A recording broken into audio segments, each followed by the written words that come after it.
So I'm here at Futurescope with editor-at-large of Irish Tech News, Simon Cocking. How are you?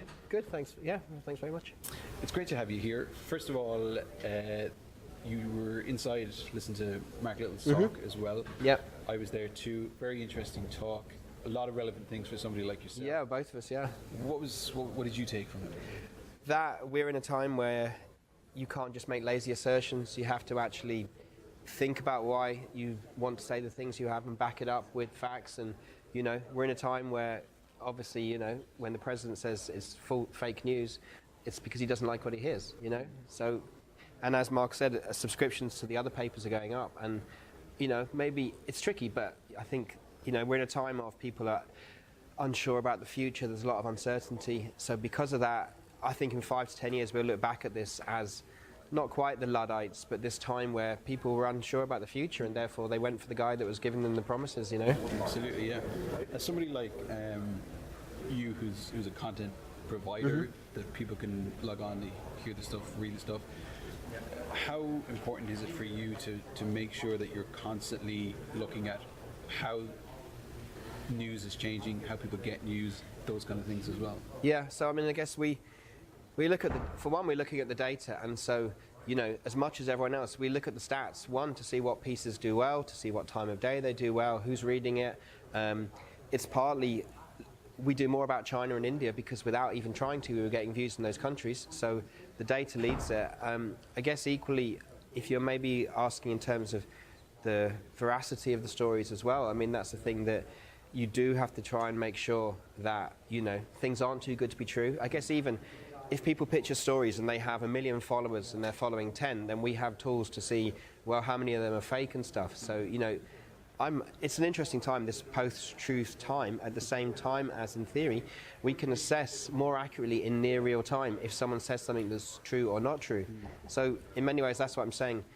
The most recent results, like with Brexit and the 300 million on the national NHS, is demonstrably untrue. So it's interesting that, and yet, this paradox that while we can check things quicker in real time if they're true or not, on the other hand, it seems also person who shouts loudest still has an emotional impact, Absolutely, yeah.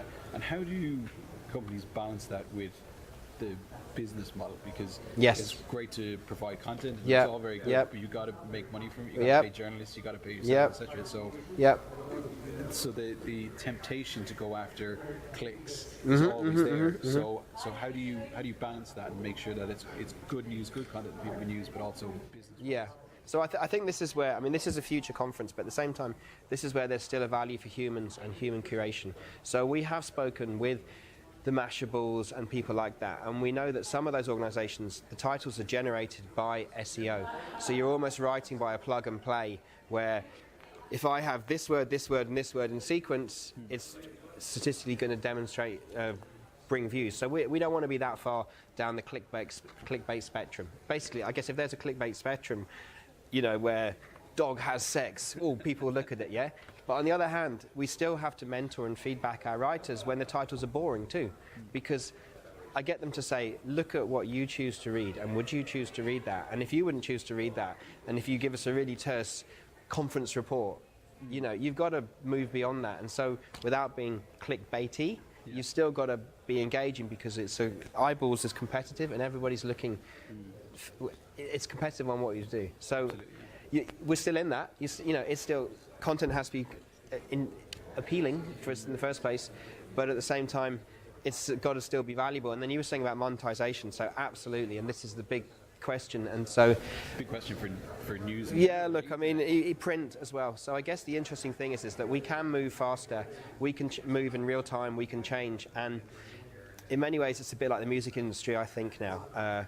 Great songs, great stories, get your fans, and then maybe you do events, you do other things, consultancy, the stories bring the attention and bring the views, which then gives you the conversations to have, like I was saying to you earlier about with potential corporates, once you can show. And obviously, we quite like not being funded by people because we have the freedom to cover what we want to cover.